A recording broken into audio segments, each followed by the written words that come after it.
ছোটোবেলার বন্ধু যখন মেকআপ আর্টিস্ট হয়ে থাকে তখন এই অবস্থাটাই হয়। তো আমি চলে এসেছি আজকে আমার ছোটোবেলার বান্ধবীর কাছে সাজতে। তো ছোটোবেলার বান্ধবীটা কেমন তোমাদেরকে বলে দিচ্ছি। মানে মানে আমরা ছোটোবেলার একদম মানে কি বলে নাঙ্গাপুঙ্গা সময়ের বান্ধবী যাব না, ছোটোবেলায় একদম মানে একসাথে হাঁটা, একসাথে সমস্ত কিছু করা, মাপের বাড়ি পাড়ার আমার বান্ধবী। এটা ছোটোবেলায় বেস্ট ফ্রেন্ড ছিল একদম বলতে পারো। তারপরে যে কতগুলো বেস্ট ফ্রেন্ড চেঞ্জ হয়েছে আমাদের স্কুল জীবনে, বেস্ট ফ্রেন্ড, এই বেস্ট ফ্রেন্ড, সেই বেস্ট ফ্রেন্ড করে করে অনেক বেস্ট ফ্রেন্ড চেঞ্জ হয়ে গেছে। তো কী উপলক্ষে সাজছি সেটা হচ্ছে সেটা তোমরা জানতে পারবে, সেই ভিডিওটাও তোমাদের সাথে শেয়ার করব। তো আমার হচ্ছে দিদির জায়ের মেয়ের অন্নপ্রাশন আছে, তো সেই জন্যে আর কি চলে এসেছি আমি আমার বান্ধবীর বাড়িতে ভোরবেলা, একদম সকালবেলা 6টার সময় উঠে সাজতে। তো বলছি তুই এত সকালবেলা উঠে কোথায় যাবি সেজে গুজে? আমি বলছি হ্যাঁ রে, সাজতেই হবে, তার কারণ হচ্ছে নাহলে সব কিছু মিস হয়ে যাবে।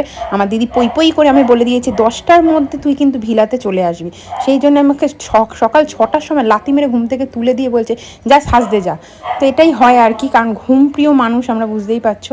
তো এখানে বেসটা তৈরি করে নিচ্ছে। আমার মুখটা তো আমি দেখে ভাবছি কী হচ্ছে, আমাকে সকালবেলা দেখে সবাই ভয় পেয়ে যাবে না তো?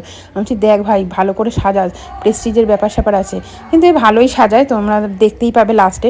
প্রথম দিকে দেখবে যখন সাজি তখন মুখটা কেমন লাগে, এখন নিজের মুখটা নিজে যখন এডিটিং করতে বসেছি দেখে নিজেরই আমার হাসি পাচ্ছে। আমার বড় আমাকে ছেড়ে দিয়ে গেছে সকালবেলা, আর বারবার গাড়িতে করে আসার সময় বলে গেছে বেশি কিন্তু সাজবে না, দেখবে। তো সেই বুঝেই আর কি আমি বলে দিয়েছি ভাই আমাকে মানে নর্মালি সাজাবি, যেন বেশি কিছু না, আমাকে মানে বেশি এক্সট্রিম যেন না লাগে। তো এখানে দেখতে পাচ্ছ দুজনে অনেক দিন পর দেখা হয়েছে, গল্প করতে করতে সাজছি। আর মেকআপ করাটা একদমই ধৈর্যের বিষয়, আর আমার দ্বারা তো হয় না। আমি যেরকম সাজি নর্মালি সেটা সাজতেই আমার বিরক্তি লাগে, আর এটা হচ্ছে ধৈর্যের বিষয়। ধৈর্য করে যে বসে থাকাটাও একটা ক্রিটিক্যাল সমস্যা, কারণ তোমাদের প্রীতিদি হচ্ছে একদম অধৈর্য মানুষ, মানে বসে ছটর পর একটু পরেই দেবে এত ঘুম পাবে যে আমি হাই তুলবো, মানে এত ঘুম পাচ্ছে। আর এখানে মেকআপ করতে বসলে কিন্তু আরও বেশি ঘুম পায়, তাই না? আমি বলছি আমাকে এরকম করেই ছেড়ে দে, এরকমই লিপস্টিক থাকে এরকমভাবেই যাই। বলছে হ্যাঁ এরকম করেই ছেড়ে দিই তোকে, বরঞ্চ তোকে দেখে সবাই অবাক হয়ে যাবে। তো দেখতে পাচ্ছ এই লিপস্টিকটা পরেছি, প্রথমে এই লিপস্টিকটা পরে আমার পছন্দ হবে না, বলছি থাকে এই লিপস্টিকটা পরাস না, এরপরে আরেকটা কালার পরবো, সেটা বলবে এটা ভালো লাগছে না এর পরেরটা ভালো লাগছে। তো এই যে একটুখানি ডার্ক রেড কালার লিপস্টিক পরেছি। তো আমার মেকআপ পুরো কমপ্লিট হয়ে গেছে মুখে। এবার হচ্ছে হেয়ার স্টাইলের পালা।